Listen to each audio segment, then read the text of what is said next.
Right now, somewhere in your body, there's a craving you didn't choose. Maybe it's sugar, maybe it's something fatty, maybe it's that specific feeling at 11 p.m. when you open the fridge even though you ate 2 hours ago, just looking, not even hungry, just looking. That feeling has a name in evolutionary biology. It's called survival. Here's what most people get wrong about ancient humans. They picture a caveman tearing into a mammoth. Big kill, massive feast, pure protein. Almost completely wrong. Anthropologists who've spent decades living with the last remaining hunter-gatherer populations, the Hadza in Tanzania, the Kamsan of the Kalahari, found something that upends the whole image.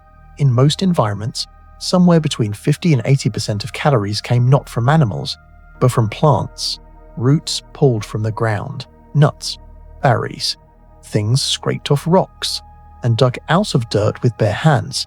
Meat mattered, but it was a bonus, not a foundation. And the food your ancestors craved most, the one they'd climb a 40-foot tree and take a face full of bee stings to reach, wasn't meat at all. It was the same thing you'd reach for first. In the 1960s, anthropologist Richard Lee spent years living with the Kungsan people of the Kalahari Desert. One afternoon he sat down and did the math on a single food source, the mongo nut. It grows wild across the region in staggering quantities. One handful contains roughly the same protein as a comparable piece of steak. The Kung knew where every tree was. They'd been eating it for generations, and every year, thousands of mongo nuts fell to the ground and rotted because the Kung already had enough. Lee pointed this out to an elder. The response came back almost immediately. There are so many mongo nuts in the world. Why would we ever farm? That line stopped researchers cold because it wasn't ignorance. It wasn't a failure to discover agriculture. It was a completely rational answer from someone whose food supply was, in their specific environment, genuinely reliable. They weren't primitive. They were efficient. Your ancestors weren't struggling to find enough food most of the time. They were choosing the easiest path to enough. The same thing you do every time you order delivery instead of cooking. Not every plant food cooperated. Tubers, the starchy, fibrous roots that made up a huge portion of the diet across East Africa, fight back. You have to find them first, which requires years of accumulated knowledge about disturbed soil patterns and seasonal shifts. Then you dig them out by hand, often in hard-packed earth, in heat. Then you spend the better part of an hour chewing something with the texture of raw wood, just to extract meaningful nutrition from it. Anthropologist Alyssa Crittenden spent years with the Hadza, tracking exactly who was best at this. Not the young women, not the teenagers with more strength and energy, the grandmothers. Older postmenopausal women outproduced everyone, faster at locating the roots, more efficient at processing them, more calories returned per hour than any other group in camp. Their hands knew things their brains couldn't explain. Decades of accumulated knowledge, encoded in muscle memory. A 70-year-old woman, hands in the dirt, feeding more mouths than anyone else.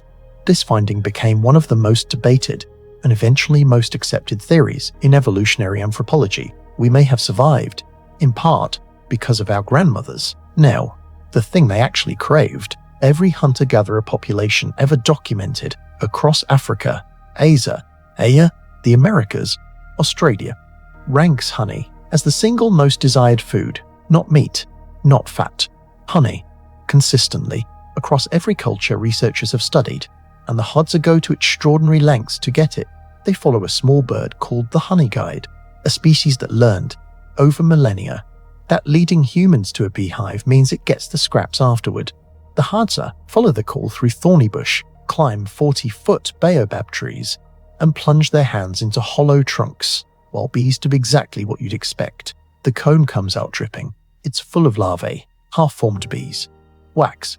The Hadza eat all of it. Combis, tombis, larvae. Tuareg, everything. Not out of desperation, but because it's genuinely extraordinary. The most calorie-dense food their environment produces. Now here's the detail that made researchers laugh. The Hadza share almost everything. It's practically law. But men will sometimes eat a piece of honeycomb quietly, alone, on the walk back to camp, before they get home. The group that shares everything hides the honey. You would too. So where does meat actually fit? Frank Marlowe spent decades with the Hadza tracking exactly this. What he found was that hunters came home empty-handed more often than not. A successful kill happened maybe once every few days, sometimes less. The bush is large, animals are fast. Even in skilled hands, a bow and arrow misses more than it connects. And when a kill did happen, the hunter's reward wasn't a hero's feast. He gave most of it away. Elders, mothers, children ate first, and ate well. The hunter himself frequently ended the day, having eaten less meat than almost anyone else in camp. The mighty hunter, providing for everyone, going to bed a little hungry.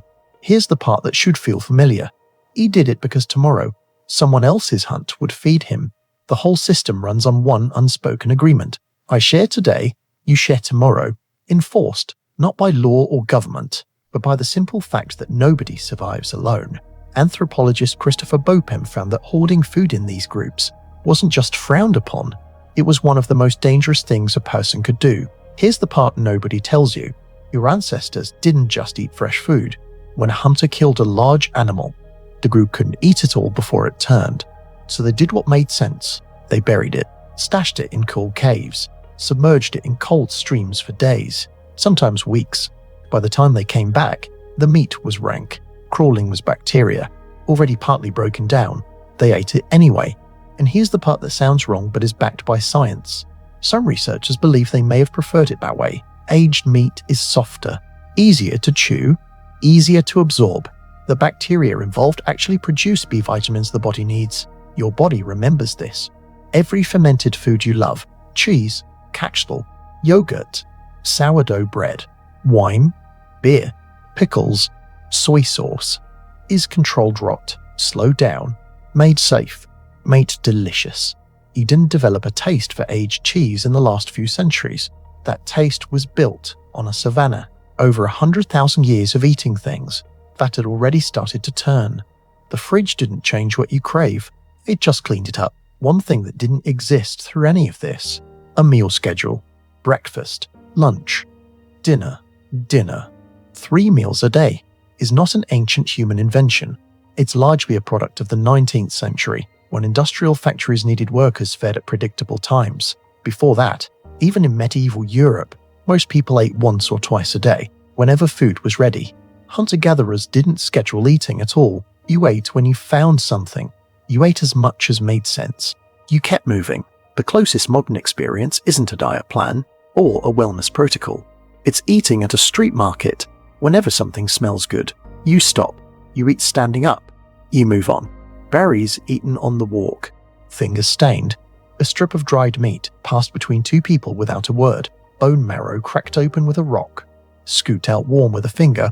Gone in 30 seconds. No plates. No timing. No waiting. Just food. When there was food, that 11 p.m. fridge moment, your ancestors would recognize it immediately. They just called it Tuesday. Here's what evolution built into you, and why it won't let go. Fat, sugar, salt. The richest thing available.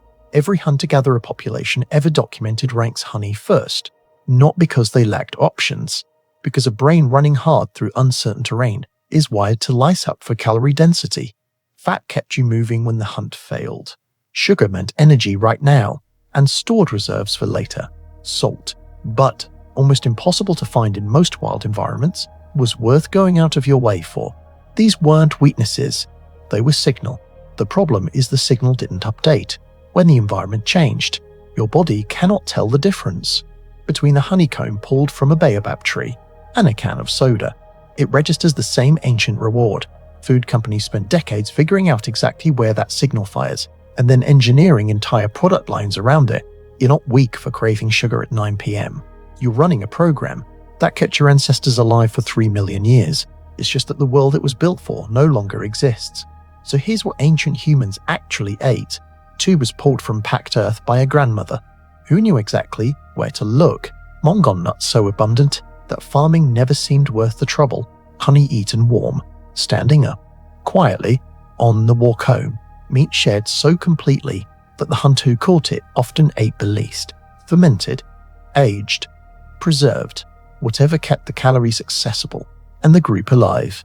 Not a carnivore fantasy, not a clean, optimized ancestral diet. Just people reading a landscape they knew intimately, eating what it offered, craving exactly what their bodies told them to crave. The hunger was real, the uncertainty was real, the absolute, overwhelming joy of pulling a dripping honeycomb from a tree hollow. That was real too. None of those signals disappeared. You feel them every day.